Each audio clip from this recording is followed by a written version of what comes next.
नमस्कार, राज की बात में आपका स्वागत है। फिर से एक बार प्रोटेस्ट गैंग बिल से निकलकर बाहर आया है।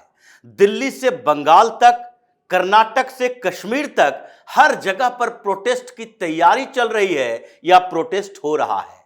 दिल्ली और बंगाल में ममता बनर्जी का प्रोटेस्ट शुरू हो गया और उसके बाद हंगामा क्रिएट किया गया कि नहीं नहीं देखो, केंद्र सरकार कैसे विपक्ष की पार्टियों की आवाज दबाने की कोशिश कर रही है। ये तो पॉलिटिकल प्रोटेस्ट है जिसकी ये शुरुआत हुई। आगे प्रोटेस्ट अब कांग्रेस का भी होने वाला है, क्योंकि कांग्रेस ने भी जी राम जी बिल के ऊपर पूरे भारत में अलग अलग जगहों पर प्रोटेस्ट की तैयारी की है। 10 तारीख से ये प्रोटेस्ट होने वाला है, लेकिन ये पॉलिटिकल प्रोटेस्ट का असर बहुत कम होता है, क्योंकि लोग जानते हैं कि राजनीतिक पार्टियां अपने स्वार्थ में ये प्रदर्शन हंगामा कर रही है। इनके खिलाफ जो कार्रवाई हो रही है, चाहे ईडी की हो या सीबीआई की हो, ये कार्रवाई जायज है क्योंकि ये करप्शन में संलिप्त है। लेकिन फिर भी जब इनको लगता है कि हम सीधे प्रोटेस्ट करते हैं, प्रदर्शन करते हैं,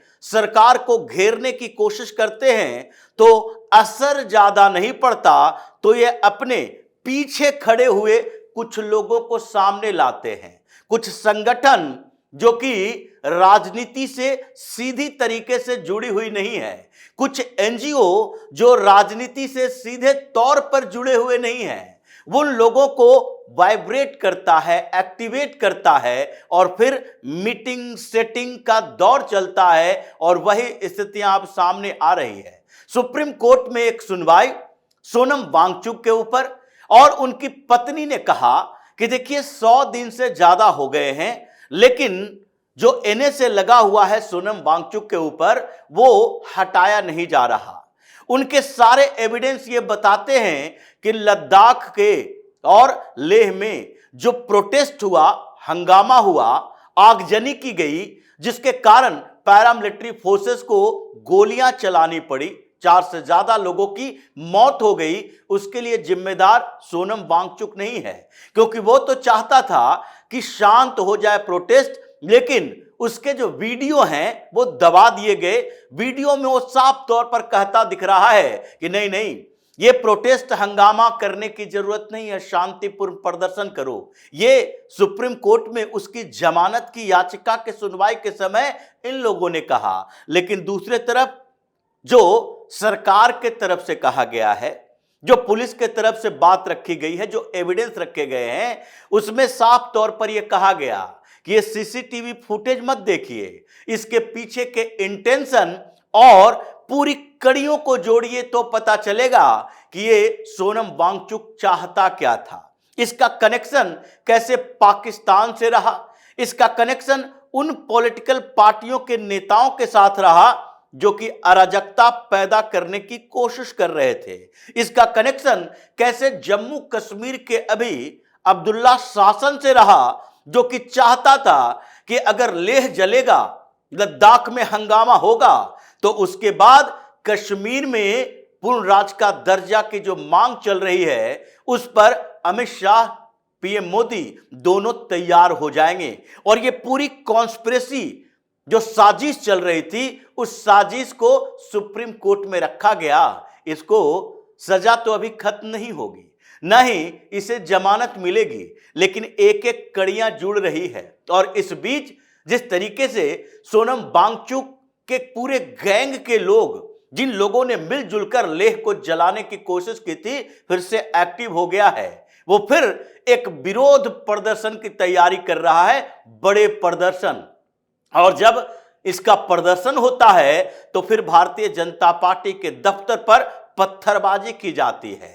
यहां एडमिनिस्ट्रेशन संभालने वाले अधिकारियों के खिलाफ नारेबाजी ही नहीं की जाती, बल्कि उसके ऊपर पेट्रोल बम फेंके जाते हैं। और यही कॉन्स्पिरेसी चल रही है कश्मीर से लेह तक में। लेह के 2 बड़े संगठन जो कि अपने आप को लेह के तीमारदार मानता है, ये दोनों ही उस पूरे रीजन को जलाने की तैयारी कर रहा है, क्योंकि सुप्रीम कोर्ट में खुलासा हुआ कि अपेक्स बॉडी ऑफ लेह और केडीए, करगिल डेमोक्रेटिक एसोसिएशन, ये 2 जो संगठन है, करगिल, लद्दाख और लेह में यह संगठन केवल बौद्धों के लिए नहीं है या वहां के सामान्य जनजीवन में विकास की परियोजनाएं कैसे आए इसके लिए नहीं है, बल्कि इनकी पॉलिटिकल महत्वाकांक्षा जाग रही थी और सोनम वांगचुक इसका फायदा उठाया। और इसी गैंग का फायदा उमर अब्दुल्ला ने उठाया, क्योंकि उसे भी कश्मीर में पूर्ण राज्य का दर्जा चाहिए था। और इन लोगों ने पहले भी ऐसी कॉन्स्पिरेसी की कि शुरुआत वहां पर डिमांड से करते हैं। डिमांड क्या?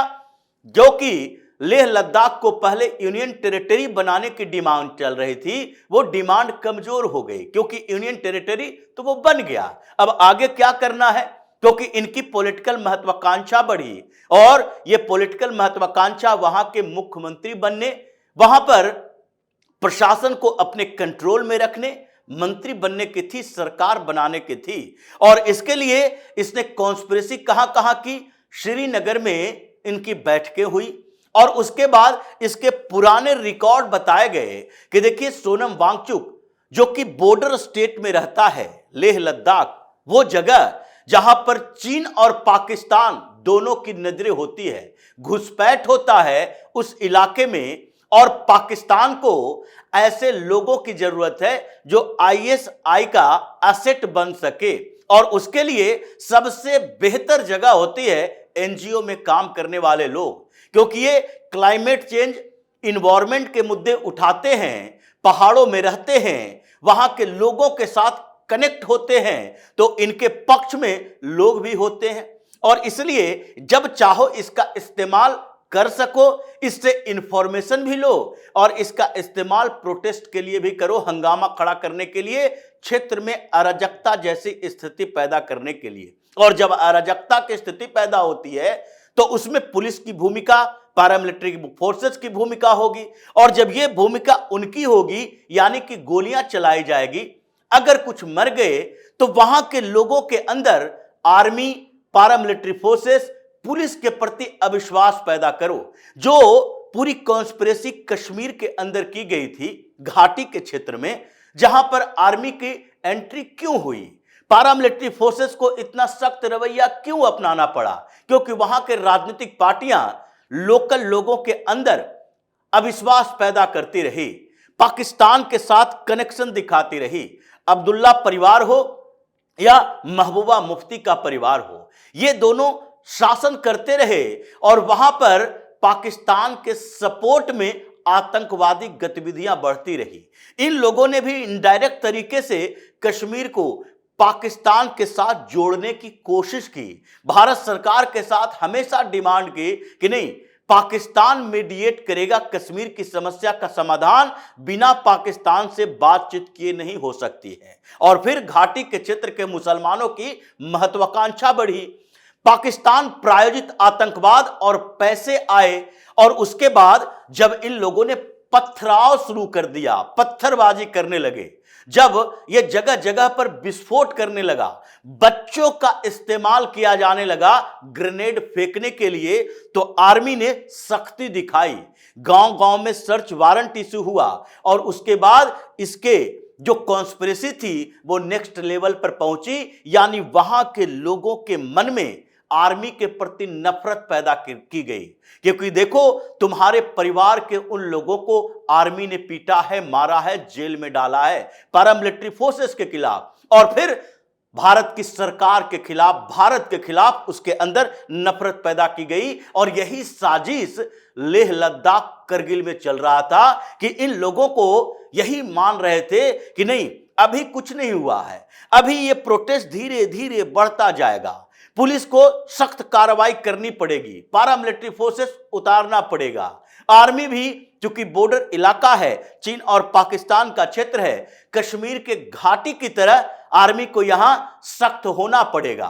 और जैसे ही सख्ती होगी तो इतने सालों से कश्मीर जब एक राज्य हुआ करता था, तो उस समय लेह लद्दाख करगिल के लोग जो शांत और सरकार के साथ खड़े रहते थे, वो भी सरकार के विरोध आएंगे, दिल्ली से सीधे नफरत पैदा होगी, और उसके बाद आर्मी के खिलाफ, पैरामिलिट्री फोर्सेस के खिलाफ, और सरकार यानी भारत के खिलाफ नफरत पैदा होगी और घाटी की तरह वहां भी अराजकता, आतंकवाद पैदा होगा। ये सोनम वांगचुक जैसे लोग और अब्दुल्ला के साथ इन दोनों के साठगांठ में यही कॉन्स्पिरेसी चल रही थी। सुप्रीम कोर्ट से राहत तो नहीं मिली, लेकिन दूसरी तरफ एक पैरेलल प्रोटेस्ट की तैयारी चल रही है, हंगामे की तैयारी चल रही है, क्योंकि अपेक्स बॉडी ऑफ ले जो ये बड़ा संगठन है और उसके साथ केडीए, करगिल डेमोक्रेटिक एसोसिएशन, इन दोनों ने मिलकर प्रोटेस्ट को लद्दाख से दिल्ली तक करवाने के लिए एक फरमान जारी किया है। उसका मानना है कि पिछले अक्टूबर के बाद से केंद्र सरकार के साथ बातचीत नहीं हुई। मिनिस्ट्री ऑफ होम अफेयर्स ने उनके डिमांड के साथ मीटिंग करने की बात कही थी। एक मीटिंग हुई और उसके बाद कुछ डिमांड तो माने गए, वहां एडमिनिस्ट्रेशन बदले गए, वहां के फाइनेंशियल स्थितियों के लिए अब एलजी नहीं बल्कि केंद्र सरकार से वित्त मंत्रालय से सीधे जोड़ दिया गया, वहां नियुक्तियों की बात की गई, अब उसको इंप्लीमेंट करने की बात हो रही है। तो ये बीच में आ गया, नहीं नहीं हमारी डिमांड मानो। डिमांड बढ़ते जा रहे हैं क्योंकि इन लोगों का जो मकसद है वो डिमांड पूरा करवाना नहीं है बल्कि अराजकता पैदा करके अपनी महत्वाकांक्षा पूरी करना है। और इसलिए ये चारों तरफ में अलग अलग हिस्सों में देश के काम करने वाले एनजीओ, ये सब राहुल गांधी, ममता बनर्जी के पैसे से पलते और इनके कनेक्शन का इस्तेमाल कर विदेशी पैसे लाते, जैसे सोनम वांगचुक जिसका अमेरिका से भी पैसा आ रहा था, पाकिस्तान का दौरा कर रहा था, बांग्लादेश भी जा रहा था और उन सारे जगहों से इसे पैसे मिल रहे थे। हवाला का भी पता चला, 8 अकाउंट जिसकी जानकारी इसने सरकार को दी ही नहीं थी। कुछ अकाउंट की जानकारी दी जिसमें ट्रांजैक्शन कम थे। जब इन्वेस्टिगेशन शुरू हुआ तो पता चला, ईडी ने खुलासा किया कि ये 7-8 अकाउंट जो दोनों हस्बैंड वाइफ चलाता था, इसमें तो करोड़ों विदेशों से आए हुए हैं। इसी के कारण इन लोगों के ऊपर आफत आई और अब फिर से लेह लद्दाख कश्मीर को जलाने की कोशिश की जा रही है। लेकिन गृह मंत्रालय इसी बात का इंतजार भी कर रहा है। गृह मंत्रालय ने फिर से एक्टिविटी बढ़ा दी है। अमित शाह ने आदेश दे दिया है, इस बार अगर प्रोटेस्ट की सुगबुगाहट भी हो तो इसको जेल में डालो, उसी तरीके से जैसे कि सोनम वांगचुक अभी बाहर निकलने के लिए तड़प रहा है। इन्हें से लगा है 12 महीना तो कुछ नहीं हो सकता, सुप्रीम कोर्ट से भी राहत नहीं मिल सकती, इसलिए उसी तरीके से इन लोगों को अंदर करो। और सबसे बड़ा कॉन्स्पिरेटर जो अब्दुल्ला परिवार है, जो अभी कश्मीर में थोड़ा शांत बैठा, लद्दाख में कॉन्स्पिरेसी करता है, लेह में कॉन्स्पिरेसी करता है, अलग अलग जगहों पर किसी तरीके से ऐसा माहौल क्रिएट करने की कोशिश करता है जिससे केंद्र सरकार के ऊपर दबाव पैदा हो और फिर से पूरा प्रशासन उसके कंट्रोल में आ जाए। इसके कॉन्स्पिरेसी का भी जवाब दिया जा रहा है।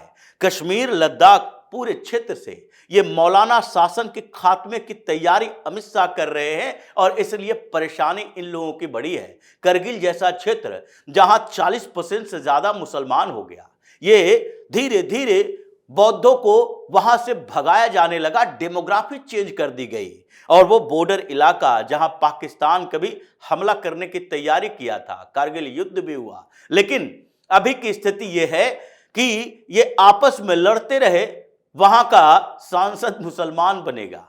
ऐसी स्थितियां इन लोगों ने पैदा की जम्मू कश्मीर में बैठकर और इसलिए इस बार इस डेमोग्राफी चेंज के बदलने की कोशिश की जा रही है और साथ ही प्रशासन पर पूरा कंट्रोल अब दिल्ली से होगा। अब्दुल्ला के हाथों से शासन कंट्रोल पूरी तरह से छीनने की तैयारी चल रही है। तो इसी तरह की खबरों के साथ फिर से हाजिर होंगे, तब तक के लिए बने रहिए हमारे साथ और देते रहिए हमें सहयोग ताकि इसी तरह की खबर हम आपके लिए लाते रहें। धन्यवाद।